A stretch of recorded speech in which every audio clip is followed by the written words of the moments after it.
Oui, mais écoutez, j'abonde dans le sens de Didier Lerest. Écoutez, en janvier 2016, quand j'avais déposé un vœu pour la réinstallation des bornes de taxi et la mise en application de l'appli Paris Taxi, qui avait eu un très fort écho chez les taxis, il y avait eu plus de 6000 vues sur YouTube de mes 2 minutes d'intervention, et comme vous le savez, j'en ai même fait par la suite une conférence gesticulée. Bien. En janvier 2016, que me disait l'exécutif? Madame Simonet, on rejette votre vœu parce que de toute façon, la ville est en train de réinstaller ses bornes et que l'appli Paris Taxi promise va être en route. Or, 2 ans après, sur le terrain, les taxis n'ont vu aucun changement concernant les bornes et la deuxième tentative d'appli taxi est encore un total fiasco. J'ai cherché sur les différentes boucles WhatsApp, Telegram dans lesquelles je suis avec de nombreux taxis, j'ai cherché désespérément un taxi qui soit satisfait de l'appli et qui récupère des clients par l'appli. Je n'en ai pas trouvé. Et pourtant, M. Muisika me disait lundi en séance, soi-disant que ça marchait du feu de Dieu. C'est faux, c'est pipeau. Je vous rappelle que les presque 18 000 taxis parisiens s'acquittent chaque année de leur droit de stationnement à la ville, qui, vous allez vérifier, mais je crois que ça s'élève environ à 70 € par an, ce qui ferait du coup quand même une coquette somme, hein, 1 260 000 €. Qu'est-ce qu'on fait de ce 1 260 000 €? L'argent pour réinstaller les bornes, il est là. Il est utilisé par quoi? Moi, je me demande si les taxis parisiens feraient bien de faire un recours en tribunal administratif vis-à-vis de la ville, puisqu'elle ne s'acquitte pas de ses obligations vis-à-vis d'eux. À un moment donné, il faut savoir ce qu'on veut. Soit on respecte la réglementation des métiers. La profession de taxi est une profession réglementée où les courses sont fixées par la préfecture. On est censé être une ville qui s'engage pour le respect des métiers et non pas pour la prédation en bande organisée que représente Uber, qui par exemple hier a fait exploser ses tarifs en profitant de la neige et de l'algorithme qui lui était favorable. Normalement, oui. Merci Madame Simonet. Pour vous répondre, Christophe Najowski, en 2 minutes. Vos vœux portent principalement sur la question légitime du renouvellement des bornes d'appel téléphonique taxi. Ces bornes, rappelons-le, ont été installées au début des années 90 et elles sont aujourd'hui, nous le savons, vétustes et leur ancienneté rend leur entretien difficile. Nous avons voté, vous le soulignez, plusieurs vœux demandant la modernisation de ces bornes.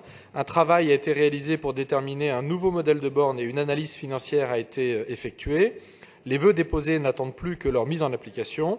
La maire de Paris a ainsi annoncé, lors de ses derniers vœux, en janvier dernier, qu'une 60aine de bornes seraient modernisées. En effet, si certaines bornes jouent encore un rôle significatif dans la mise en relation entre les chauffeurs de taxi et les clients, avec plusieurs centaines de mises en relation, d'autres s'avèrent très peu, voire plus du tout utilisées. C'est la raison pour laquelle nous estimons qu'il est pertinent de remplacer les bornes donc sur un certain nombre de stations, mais pas nécessairement sur l'intégralité des stations. C'est une option qui a déjà été présentée aux représentants des taxis lors d'un précédent comité technique. Le dialogue doit donc être poursuivi et non établi avec les représentants de taxi. Il est déjà établi. C'est la nuance qui est apportée par notre amendement. De plus, le comité de suivi que vous souhaitez instaurer n'est autre que le comité technique qui s'est réuni en juillet dernier, que nous allons réunir de nouveau prochainement.